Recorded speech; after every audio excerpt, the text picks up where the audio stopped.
लोग पढ़ रहे हैं संख्या पद्धति और संख्या पद्धति में हम लोगों का आज तीसरा दिन है। पिछले 2 दिनों में हमने संख्या पद्धति से संबंधित जितनी भी बेसिक नॉलेज थी वो लगभग बता दी हैं। अब आज के दिन हम लोग जो क्वेश्चन होंगे उनको रखेंगे, उनमें जो ट्रिक्स निकल आएंगी उनको भी समझाते चलेंगे। तो चलिए सबसे पहले हमने पिछले क्लास को पुनरावृत्ति कर लेते हैं। तो हमने बताया था जैसे डिवाइजर के बारे में, मल्टीपल के बारे में, प्लेस वैल्यू, लोकल वैल्यू और इसके बाद और भी हमने क्रमागत संख्याओं के बारे में बताया हुआ था। तो उसमें हमने बताया था भाजकों के बारे में बताया था। कुल भाजकों की संख्या या कुल गुणनखंडों की संख्या भी हमने बताई हुई थी। लास्ट हमने जो क्वेश्चन बताया था वो था अभाज्य गुणनखंड या अभाज्य भाजकों की संख्या। देखिए, अभाज्य गुणनखंड या अभाज्य भाजकों की संख्या। क्वेश्चन में अगर आपसे पूछा जाता है, कोई भी संख्या दी जाती है, उस संख्या में आपसे पूछ लेते हैं अभाज्य गुणनखंड की संख्या। एक दूसरा क्वेश्चन अलग तरीके से आ जाए, उसमें पूछ ले अभाज्य भाजकों की संख्या, तो आपको कंफ्यूज नहीं होना है, ये दोनों चीजें सेम हैं। यानी कि अभाज्य गुणनखंड भी वही होते हैं और अभाज्य भाजक भी वही होते हैं। और अभाज्य गुणनखंडों की संख्या पूछी जाए तब भी आप वही बताएंगे, अभाज्य भाजकों की संख्या भी अगर पूछी जाती है तब भी आप वही बताएंगे। तो चलिए एक एग्जाम्पल में देख लेते हैं। क्वेश्चन नंबर फर्स्ट में हमने लिखा 5 पे घात 10 गुणा 11 पे घात 13 गुणा 13 पे घात 15 में अभाज्य भाजकों की संख्या बतानी है। किसकी बतानी है? अभाज्य भाजकों की संख्या बतानी है। हमने इसमें बताया था कि यहां अभाज्य का मतलब होता है वे संख्याएं जो स्वयं की संख्या से विभाजित, यानी कि स्वयं की संख्या से विभाजित होती है, अभाज्य संख्याएं कहलाती हैं। अभाज्य भाजक यानी कि अभाज्य गुणनखंड, जो भी हमें संख्या यहां पे दी गई है बेस में, उसे हम किस में करेंगे? फैक्टर करेंगे अभाज्य संख्याओं में। तो यहां पे हम देखेंगे संख्याएं हमारी 5 भी अभाज्य, 11 भी अभाज्य और 13 भी अभाज्य। संख्याओं को डिस्टर्ब नहीं करना है, जितनी पावर लिखी हैं उन पावरों को क्या करेंगे? ऐड कर लेंगे। 10 + 13 + 15, तो इसे जब जोड़ेंगे तो कितना आएगा? देखिए 38। कितना आ रहा है? 38। और यही 38 क्या होगा? अभाज्य भाजकों की संख्या या अभाज्य गुणनखंडों की संख्या। कुछ इस प्रकार का अगर क्वेश्चन आपसे पूछा जाता है तो आप क्या करेंगे? यहां पे जो भी संख्याएं हैं उनको ध्यान में रखेंगे। अगर वो हमारी अभाज्य संख्याएं हैं तो सीधा सीधा उनकी पावर को हम क्या करेंगे? जोड़ देंगे, और जोड़ने के बाद जो हमें संख्या प्राप्त होगी वही होगी अभाज्य गुणनखंडों की संख्या। एक एग्जाम्पल और लेते हैं, देखिए उसे। हमने ले लिया 10 की पावर 6 गुणा 7 की पावर 13 गुणा 9 की पावर 6। हमने ये संख्याएं ले ली, 10 की पावर 6, 7 की पावर 13 और 9 की पावर 6 में अभाज्य गुणनखंडों की संख्या बताइए। अभाज्य गुणनखंडों की संख्या आपसे पूछी गई है और ऐसे क्वेश्चन एग्जाम में पूछ लिए जाते हैं। तो अब हमने यहां पे देखा हमारा 10, 7 और 9 दिया हुआ है। क्या ये अभाज्य संख्याएं हैं? नहीं है। तो हमें इनको किस में बदलना है? अभाज्य संख्याओं में बदलना है। तो यहां पे 10 की पावर 6 है तो इसे क्या लिखेंगे? 2 × 5 की पावर 6 हो गया। गुणे 7 को चेंज नहीं करना है। और 9 भी हमारा कैसा है? विषम संख्या है लेकिन अभाज्य नहीं है, इसको भी 3 × 3 में चेंज करने के बाद पावर कितना करेंगे हम? 6 करेंगे। इसे जब सॉल्व करेंगे तो क्या आएगा? 2 की पावर 5 आएगा। देखिए, और यहां से 2 की पावर 6 है तो 6 लिखेंगे इंटू 5 की पावर 6 हो जाएगा, 7 की पावर 13 हो गया इंटू, अब यहां 3 की पावर 6 यानी कि 3 की पावर 6 हुआ और एक 3 की पावर क्या हो जाएगा? 6 हो जाएगा। तो अब आगे हमें क्या मिलेगा? देखिए 2 की पावर 6 मिल रहा, ये भी हमारा अभाज्य है, ये भी अभाज्य, ये भी अभाज्य, ये भी अभाज्य और ये भी अभाज्य। सारी संख्याएं कैसी हैं? अभाज्य हैं। गुणा में घातें जोड़ते हैं तो संख्याओं को हम अभाज्य गुणनखंडों की संख्या में उनकी घातों को क्या करेंगे? जोड़ लेंगे। तो जोड़ेंगे यहां से 6 एकम 6, 6 दूनी 12, 6 तिया 18, 6 चौको 24 और 24 और प्लस 13 यहां से बचेंगे तो उसको लिख लेंगे 24 प्लस 13। जैसे ही करेंगे तो हमें कितनी मिलेंगी? 37। तो ये है हमारा अभाज्य गुणनखंडों की संख्या जो क्वेश्चन में पूछ लिया जाता है। आपको क्या करना है कि अगर यहां पे संख्याएं कैसी हैं? अभाज्य गुणनखंडों में नहीं है, तो हम क्या करेंगे? उनको अभाज्य गुणनखंडों में चेंज करेंगे और चेंज करने के बाद उनकी घातों को क्या है? जोड़ लेंगे। अगर हम यहाँ पे 3 2 बार लिखा, एक बार भी लिखना चाहें तो 6 6 12 हो जाएंगी, वो भी देखिए 12 ही लिखी हुई है। तो इस प्रकार से हम अभाज्य गुणनखंडों की संख्याएं ज्ञात कर सकते हैं। चलिए एक नेक्स्ट क्वेश्चन में देखते हैं। क्वेश्चन नंबर 2 हमने यहां लिखा हुआ है 32 गुणे 46 गुणे 117 गुणे 75 के अभाज्य भाजकों की संख्या हमें बतानी है। क्या करना है? सेम प्रोसेस है, इसके गुणनखंड कर लेते हैं। अब यहां पे हम देखते हैं कितना दिया हुआ है? 32 दिया हुआ है। अब 32 के गुणनखंड करेंगे तो 2 दूनी 4 दूनी 8 दूनी 16 दूनी 32, यानी कि कितना आएगा? 2 की पावर 5 हो गया। इसके बाद हम लिखा हुआ है 46। गुणनखंड हमेशा अभाज्य संख्याओं में ही करने, अभाज्य गुणनखंड करने। तो यहां से हम करेंगे तो देखिए 2 से करेंगे 23, 23 दूनी 46। तो यहां पे देखिए 2 की पावर 1 आएगा और 23 की पावर भी 1 आएगा, क्योंकि ये भी अभाज्य संख्या है, 23 डिवाइड नहीं होगी। नेक्स्ट है 117, तो 13 निम्मा 117, यानी कि 13 निम्मा 3 गुणे 3, तो इसे लिखेंगे 3 की पावर 2 और 13 की पावर 1। लास्ट बचा है 75। 75 के फैक्टर करेंगे तो 15 पना 75, 3 गुणे 5 गुणे 5, तो यहां से आया 3 की पावर 1 और 5 की पावर 2। अब अगर इस पूरी संख्या को यहां पे समराइज करके लिखते हैं तो लिखने में आएगा हमारा 2 की पावर 5, 2 एक ये है तो कितना हो गया? 2 की पावर 6 गुणा। अब 3 को देखते हैं, 3 कहां दिया गया? एक ये, 2 ये दिए गए, एक ये, यानी 3 की पावर 3 दिया हुआ गुणे। अब कितना है? 5 दिया हुआ है, 5 कहीं नहीं है तो 5 की पावर 2 गुणे 13 की घात 1 गुणे 23 की घात 1। और अभाज्य गुणनखंडों की संख्या, अभाज्य भाजकों की संख्या ज्ञात करने के लिए उनकी पावर्स को क्या कर लेते हैं? जोड़ लेते हैं। तो कितना आएगा? 6 + 3 + 2 + 1 + 1, तो 6 3 9 2 11 12 और 1 13। आंसर कितना आएगा? 13। यानी कि अभाज्य भाजकों की संख्या, इस प्रकार का जो ये प्रश्न दिया हुआ है, अभाज्य भाजकों की संख्या कितनी आ जाएगी? 13 आएगी। तो ये कोई भी क्वेश्चन किसी भी प्रकार से घुमा फिरा के कैसे भी पूछा जाता है तो वो संख्याएं आपको अभाज्य संख्याओं में उनके गुणनखंड करने हैं। गुणनखंड करने के बाद में उन संख्याओं के पावर्स को क्या करेंगे? ऐड कर लेंगे, वही होगी कुल भाजकों की संख्या, कुल अभाज्य भाजकों की संख्या। इस चीज का आपको ध्यान रखना है। अभाज्य भाजकों की संख्या, कुल अभाज्य भाजकों की संख्या ये कितनी आ रही है? 13 आ रही है। तो चलते हैं अब नेक्स्ट टाइप के क्वेश्चन पे। नेक्स्ट क्वेश्चन नंबर 3 देखते हैं। दिया हुआ है उन 2 क्रमांक सम संख्याओं का योग क्या है जिनके वर्गों का अंतर कितना है? 84 दिया हुआ है। इंपॉर्टेंट क्वेश्चन है और ऐसे क्वेश्चन आ जाते हैं एग्जाम में। देखिए 2 सम संख्याएं, क्रमांक सम संख्याएं दी गई हैं और उनके वर्गों का अंतर दिया गया है, कितना है? 84 है। तो सबसे पहले 2 सम संख्याएं लेते हैं। एक x ले ली, x + 2 ले ली। जो सीरीज होती है वो कुछ इस प्रकार से होती है, x, x + 1, x + 2, x + 3, x + 4। अगर ऑप्शन दिए जाते हैं तो ऑप्शन से भी बहुत आसान है इसे सॉल्व करना, और अगर नहीं दिए जाते हैं तो आप कुछ इस प्रकार से इसे सॉल्व कर सकते हैं। अब सम संख्याओं में x, x + 2, x + 4 संख्याएं कितनी दी गई है?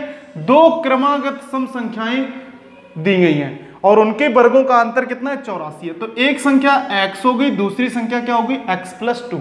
इनके वर्गों का अंतर यानी कि x + 2 का स्क्वायर और -x² इसका अंतर कितना दिया गया है? 84। इसे सॉल्व कर लेते हैं, x की वैल्यू को फाइंड करते हैं। तो x square plus 4x minus x square is equal to 84। ये हमने a प्लस बी का होल स्क्वायर खोला है, एक्स स्क्वायर से एक्स स्क्वायर कैंसिल, तो यहां से 4x इज इक्वल टू होगा 84, 4 उस तरफ जाएगा, माइनस का 4 होगा, बचेगा 80, 4 से डिवाइड करेंगे तो 20, x इज इक्वल टू कितना आ गया 20। अब एक संख्या 20 आ गई है तो दूसरी संख्या लगातार में सम संख्या कौन सी होगी, x की जगह 20 हो जाएगा और इसमें +2 करेंगे तो दूसरी संख्या कितनी हो जाएगी, 22 हो जाएगी। और संख्याओं का योग पूछा है तो हम 20 और प्लस 22 करेंगे तो हमें कितना मिलेगा, 44, और यही इसका आंसर होगा। इस प्रकार के क्वेश्चन में अगर विषम संख्याओं की बात की जाती है तो सम संख्या हो गई x, x+2, x+4, विषम संख्याएं x+1, x+3, x+5, ऐसे करके हम उसे विषम संख्याओं को लेते चले जाएंगे। कितनी भी संख्याएं पूछी जाए, यहां पे 2 पूछी गई हैं, आपसे 4, 5, 3, 2 कितनी भी पूछी जाए तो आप इस प्रकार से सवाल को लगा सकते हैं। और अब चलते हैं क्वेश्चन नंबर 4, नेक्स्ट क्वेश्चन की तरफ। क्वेश्चन नंबर 4 को देखते हैं। लिखा हुआ है यदि 2160 बराबर 2 की पावर a इंटू 3 की पावर b इंटू 5 की पावर c हो तो 3 की पावर a इंटू 2 की power minus b into c की पावर 5 की पावर माइनस c का मान आपको बताना है। तो अब क्या करते हैं, इस सवाल में ये दिया हुआ है a b c पावर दी हुई है, तो हमें क्या करना है, इसी रूप में इसको चेंज करना है, यानी कि इसके कैसे 2, 3, 5 में ही फैक्टर करने हैं। तो चलिए 216 के गुणनखंड करते हैं सबसे पहले। तो 216 करेंगे तो देखिए 216 गुणे 10 होगा। अब 216 को करेंगे तो छतरंग 36 छिक्का 216 हो गया, और गुणे 10 को करेंगे तो 2 गुणा 5 हो गया। इसको करेंगे तो 2 गुणा 3, 2 गुणे 3, 2 गुणे 3 और 2 गुणे क्या हो जाएगा 5 हो जाएगा। चलिए 3, 2 तिया 6, 6, 6 और 5 दूना 10। तो यहां से हमें क्या मिलेगा, 2 की पावर 1, 2, 3, 4, 2 की पावर 4 हो गया, 3 की पावर 1, 2, 3, 3 की पावर 3 हो गया, और 5 की पावर कितना आएगा 1 आएगा। इसको इस वाले पार्ट से क्या कर लेते हैं, तुलना कर लेते हैं। जब तुलना करेंगे तो a बराबर कितना आ जाएगा 4 आ गया, b बराबर कितना हो गया 3 हो गया, और c बराबर कितना आ जाएगा 1 आ जाएगा। यानी कि हमने a b c के मान क्या कर लिए, ज्ञात कर लिए। अब इसमें केवल हमें a b c की वैल्यू को पुट करना है। तो 3 की पावर a का मतलब 4 इंटू b की यानी 2 की पावर माइनस, तो माइनस का 3 हो गया। देखिए b का मान कितना है 3 है, और 5 की पावर c है तो -1 हो गया, तो इसे लिखेंगे 3 तिरका 9, 9 तिया 27, 27 तिया कितना हो गया 81 हो गया।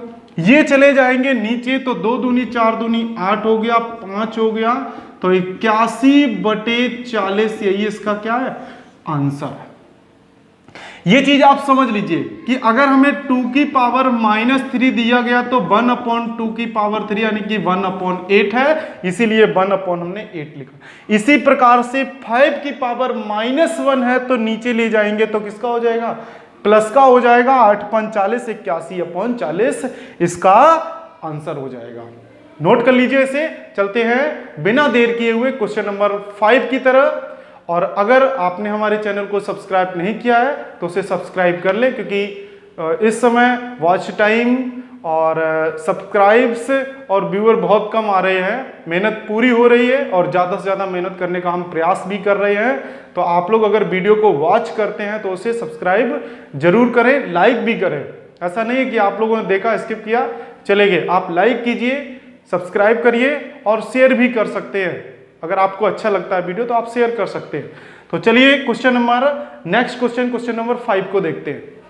क्वेश्चन नंबर 5 को पढ़ने से पहले कुछ और विशेष है उसे बताने का हम प्रयास करेंगे। देखिए यहां पे लिखा हुआ है भाजकों की संख्या व योग।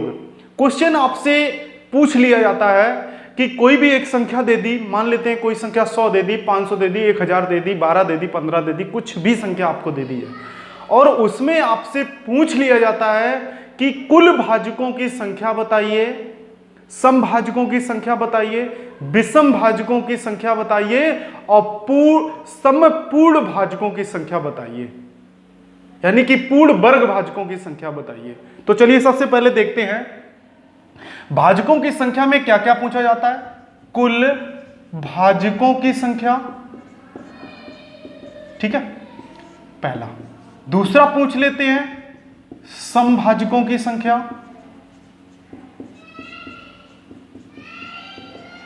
तीसरा पूछ लेते हैं विषम भाजकों की संख्या, विषम भाजकों की संख्या, और लास्ट पूछ लेते हैं पूर्ण वर्ग भाजकों की संख्या। इस प्रकार के भी क्वेश्चन अब आने लगे हैं। वो आपसे भाजकों की संख्या अलग अलग, अभी हमने बताया था अभाज्य भाजकों की संख्या, अभाज्य गुणनखंडों की संख्या, और अब पूछा जाएगा इसमें कुल भाजकों की संख्या, समभाजकों की संख्या, विषम भाजकों की संख्या और पूर्ण वर्ग भाजकों की संख्या। एक उदाहरण से समझते हैं। जैसे हमने ले लिया 12, अब 12 को कौन कौन संख्याएं डिवाइड करेंगी उनको लिखते हैं। तो क्या लिखा, 1, 2 से, 3 से, 4 तिया 12, 6 दूनी 12 और 12 एकम 12।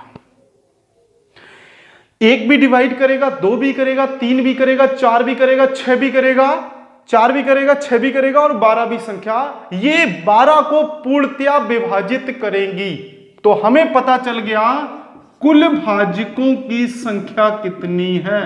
कुल भाजकों की संख्या कितनी है तो गिनेंगे 1 2 3 4 5 6, हमने बता दिया कुल भाजकों की संख्या आ गई है 6।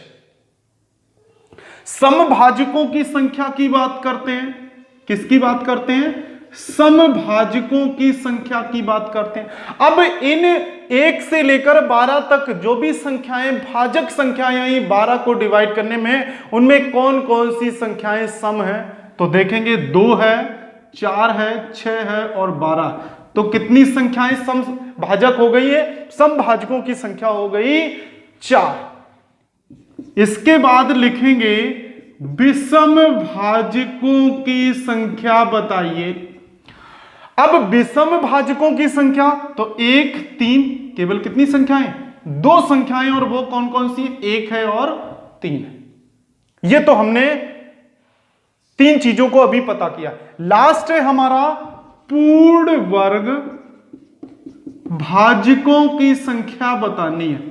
अब इसमें हम ढूंढेंगे कौन कौन सी संख्याएं पूर्ण वर्ग संख्याएं हैं। तो देखिए 1 पूर्ण वर्ग है और 4 पूर्ण वर्ग है, तो 2 ऐसी संख्याएं हैं जो पूर्ण वर्ग संख्याएं हैं और उनके भाजकों की संख्या कितनी है, 2 है। कुछ इस प्रकार का क्वेश्चन एग्जाम में पूछा जाता है। अब ये तो रही 12 की बात जो हमने 1 से लेकर 12 तक का डिवाइड कर लिया है। अगर इसी जगह संख्या को बढ़ा के बहुत बड़ी संख्या दे दी जाए तो आप इन सारी चीजों को कैसे ज्ञात करेंगे। क्वेश्चन सबसे मेन ये क्वेश्चन है कि बड़ी संख्याओं को, छोटी संख्या है हम लोग डिवाइड करेंगे, अलग अलग भाग देके पता कर लेंगे कौन कौन की संख्याएं सम विषम अभाज्य पूर्ण वर्ग हैं। लेकिन संख्याएं मान लेते हैं हम 100 दे देते हैं, तो हम 100 को कैसे, क्या इसी प्रकार से गुणनखंड करेंगे, समय लगेगा। इसमें एक चीज और, कुल भाजकों का योग, एक संख्या और इसमें ऐड करते हैं 5 नंबर पे, कुल भाजकों का योग। अब कुल भाजकों का योग करना है तो कुल भाजक कितने हैं, 1 + 2 + 3 + 4 + 6 + 12 करेंगे तो करिए 12 6 18, 18 4 22 और 22 3 25, 27 और 1 28। यानी कि कुल भाजकों का योग अगर आपसे पूछ लिया जाता है तो आपने 12 में सिंपल था, छोटा था संख्या जोड़ के हमने निकाल दी 28। तो ये आपको बेसिक समझ में आया होगा कि इस क्वेश्चन को कैसे करते हैं। अब संख्याएं जब हमें बड़ी दे दी जाए बड़ी संख्या का मतलब है वो संख्या जो संख्या अगर हम उसके फैक्टर भी करते हैं, गुणनखंड भाजक निकालते हैं, तो संख्या काफी बड़ी हो जाती है, तो उसको जोड़ने में या फिर उनकी संख्याओं को निकालने में समय लगेगा। तो ऐसी संख्याओं को कैसे करेंगे, मेन यही है आपको समझना। ले लिया हमने कितना, 100। कितना ले लिया, 100 ले लिया है। अब आप बहुत ध्यान से समझिएगा। सबसे पहले पूछा गया कुल भाजकों की संख्या, तो क्या लिखना है, कुल भाजकों की, कोई भी एक चीज पूछी जा सकती है एग्जाम में, कोई भी एक चीज, चाहे कुल भाजकों की संख्या, सम, विषम, पूर्ण वर्ग और कुल भाजकों का योग, आपसे इन 5 चीजों में कोई भी एक चीज एग्जाम में पूछी जाती है। कुल भाजकों की संख्या, अब क्या करेंगे, 1 2 3 ऐसे करने बैठ जाएंगे तो बहुत समय लगेगा। हम क्या करते हैं, इस 100 के गुणनखंड करते हैं, तो क्या होगा, 2 की पावर 2 और 5 की पावर 2। देखिए 5 25 और 25 चौको 100 हो गया ना पूरा। अब क्या करते हैं, कुल भाजकों की संख्या कैसे ज्ञात करेंगे, जितने भी हमने गुणनखंड किए हुए हैं उसमें क्या लिखेंगे, घात +1 और घात +1। तो पहले में 2 की घात कितनी है, 2, तो 2 + 1 हो गया, और 5 की घात कितनी है, 2, तो 2 + 1 इसमें भी हो जाएगा। देखिए 2 घातें, तो यहां से 3 × 3, तो कुल भाजकों की संख्या हमें कितनी पता चली है, 9। बताइए, आपको समझ में आया होगा। कुल भाजकों की संख्या कितनी पता चल गई है, 9। अब क्या पता करना है, अब देखना है, चलिए एग्जाम में ज्यादातर कुल भाजकों की संख्या और कुल भाजकों का योग पूछा जाता है। तो सबसे पहले कुल भाजकों की संख्या कुछ इस प्रकार से करेंगे। अगर यहां 3 होता तो यहां 3 लिख लेते, यहां पे 4 होता तो 4 कर देते, यानी कि जितनी भी घातें हैं उनको लिखेंगे, उनमें 1 जोड़ेंगे और आपस में उनका मल्टीप्लाई करेंगे। यहां पे मान लेते 3 और होता तो घात +1 एक और कर लेते और उसे गुणा करके यहां पे कुल भाजकों की संख्या ज्ञात कर सकते थे। नेक्स्ट इसको देखेंगे क्योंकि ये इंपॉर्टेंट है, ये इंपॉर्टेंट है, एग्जाम में यही 2 ज्यादा पूछे जाते हैं। नेक्स्ट है कुल भाजकों का योग। बाद में सम, विषम और पूर्ण वर्ग की चर्चा करेंगे। तो चलिए कुल भाजकों का योग। अब हम कुल भाजकों में देखेंगे कितने गुणनखंड थे, 2 की पावर 2 और 5 की पावर 2। ये 100 के गुणनखंड यहां पे दिए हुए थे, हमने जो किए थे वो। तो इसको कैसे लिखेंगे, 2 की पावर 0 प्लस 2 की पावर 1 प्लस 2 की पावर 2।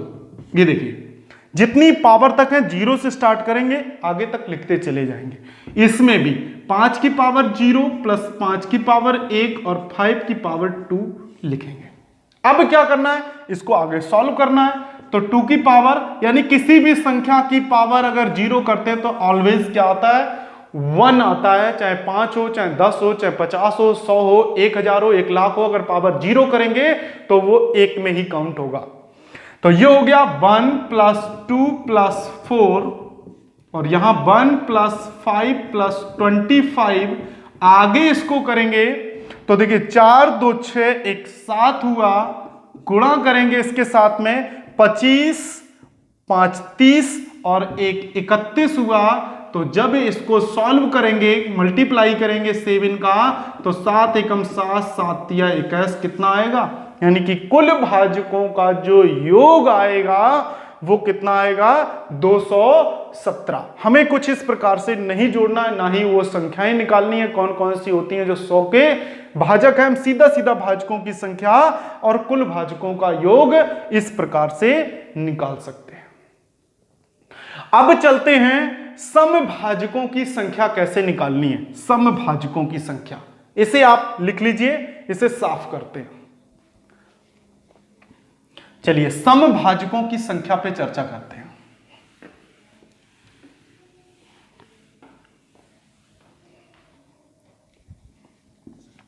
सम भाजकों की संख्या। अब सम भाजकों की संख्या में जब भी इसे सॉल्व करेंगे तो यहां पे हम देखेंगे कि कितना दिया हुआ है, 2 की पावर 2 है और 5 की पावर 2 है। तो घातों में अब संख्या पूछी गई है, हम घात प्लस 1 और घात प्लस 1 करते हैं। फार्मूला तो ये था कुल भाजकों की संख्या में घात प्लस 1 और घात प्लस 1, यही तो किया था हमने। अब सम वाले में एक कंडीशन लागू ये होती है कि हम उसकी पावर को कंसीडर नहीं करेंगे। समभाजकों की संख्या में जो पावर किसकी होती है, समघात की होती है। समघात कितनी, 2 की पावर 2 प्लस 1 है, इसमें हम प्लस 1 क्या करते हैं, नहीं करते हैं। तो क्या हो जाएगा, 2 प्लस 0 हो गया और यहां पे 2 प्लस 1 हो गया, तो कितना बचा, 2 गुणा 3 यानी कि 6। आप लोग बहुत ध्यान से समझिए कि जब भी समभाजकों की संख्या की बात की जाए तो जो अंक यहां पे सम होगा उसके घात में हम प्लस 1 नहीं करेंगे, हम उसको सम ही रखेंगे। और यहां पे सेम कंडीशन विषम वाले में लागू होगी। अब विषम भाजकों की संख्या को अभी तो तुरंत समझ लीजिए तो बेहतर तरीके से समझ में आ जाएगा। विषम भाजकों की संख्या कैसे निकालेंगे। विषम भाजकों की संख्या में हम समभाजकों की सम जिसमें घाते हैं उनको कंसीडर नहीं करेंगे, केवल विषम वाली कंसीडर करेंगे घात प्लस 1। तो 2 प्लस 1 कितनी हो जाएंगी, 3, यानी कि समभाजकों की संख्या 6 हो गई, विषम भाजकों की संख्या 3 हो जाएगी। टोटल करेंगे तो 9 होंगी और वही कुल भाजकों की संख्या ज्ञात हुई थी। इतना आपको समझ में आया होगा। अब पूर्ण वर्ग भाजकों की संख्या पूछी जाती है। कुल भाजकों की संख्या बता दी, सम भाजकों की विषम बता दिया, कुल भाजकों का योग बता दिया है और लास्ट बचा हुआ है पूर्ण भाजकों की संख्या कैसे ज्ञात करेंगे। ये तरीका तो लॉन्ग है, शॉर्ट तरीके से अगर कोई भी संख्या दी 100 दिया गया है, गुणनखंड ये थे, किस प्रकार से लिखे थे, 2 की पावर 1 प्लस 2 की पावर 2, यहां 5 की पावर 0 प्लस 5 की पावर 1 प्लस 5 की पावर 2। अब यहां से हम देख लेंगे कि कितने पूर्ण वर्ग है। तो पूर्ण वर्ग एक हमें ये मिल जाएगा, एक पूर्ण वर्ग ये। तो कुल भाजकों की संख्या, पूर्ण वर्ग भाजकों की संख्या कितनी है, 2। देखिए 2 की पावर 2 4 पूर्ण वर्ग होता है, 5 की पावर 2 पूर्ण वर्ग होता है। तो ये संख्या हमारे पूर्ण वर्ग भाजकों की संख्या कितनी आ जाएगी, 2। ये था इन सारी चीजों को करने का एक मेथड। एक नेक्स्ट इसी में कुछ इसी प्रकार का एक क्वेश्चन लेते हैं 500 को। चलिए 500 को सॉल्व करते हैं कि उसमें ये सारी चीजों को हम किस प्रकार से ज्ञात करेंगे। हमने क्वेश्चन लिया हुआ है 500 यानी कि 500 और 500 में आपसे कोई भी एक चीज पूछ ली जाती है, आपको वो बतानी है, चाहे वो भाजकों की संख्या हो, कुल, सम, विषम, अभाज्य, पूर्ण वर्ग या योग पूछ लिया जाता है। तो चलिए इसके गुणनखंड करते हैं। तो क्या लिखेंगे, 5 गुणे 100 और इसे करेंगे तो 5 गुणा 20 पंचे 100 और इसे करेंगे तो 2 दूनी 4 4 पंचे 20 5 गुणे 5। तो ये हमें मिलेगा 2 की पावर 2 और 5 की पावर 3। देखिए 5 25 पंचे 125 और 125 चौको हुआ 500। ठीक है, तो ये हमें यहां से संख्या मिल गई। अब चलिए सबसे पहला कुल भाजकों की संख्या, आप प्रैक्टिस करेंगे तो आपको बेहतर समझ में आएगा। यानी कि 2 + 1 और 3 + 1, यहां से 3 × 4 = कितना हो जाएगा, 12। कुल भाजकों की संख्या कितनी आ गई, 12। समभाजकों की संख्या देख लेते हैं। समभाजकों की संख्या, तो समभाजकों की संख्या में हमें जो सम है उसके घातों में +1 नहीं करना है और बाद बाकी जो भी संख्या है उसको करेंगे तो हमें कितनी मिल जाएंगी, समभाजकों की संख्या हो गई 8। नेक्स्ट है विषम भाजकों की संख्या। अगर क्वेश्चन में पूछी जाती है तो क्या करेंगे, हम इसको कंसीडर नहीं करेंगे, यानी कि सम वाले को कंसीडर ना करके विषम वाली ही लेंगे तो हमें कितनी मिल जाएंगी, 3 + 1 4 = 4। तो विषम हो गई कितनी, 4। अब बात कर लेते हैं कुल भाजकों की संख्याओं का योग कर लेते हैं, फिर पूर्ण वर्ग निकाल लेते हैं। तो क्या करेंगे योग में, यहां पे देखिए 2 की पावर 0 करेंगे, 2 की पावर 1 करेंगे और 2 की पावर 2 हो गया।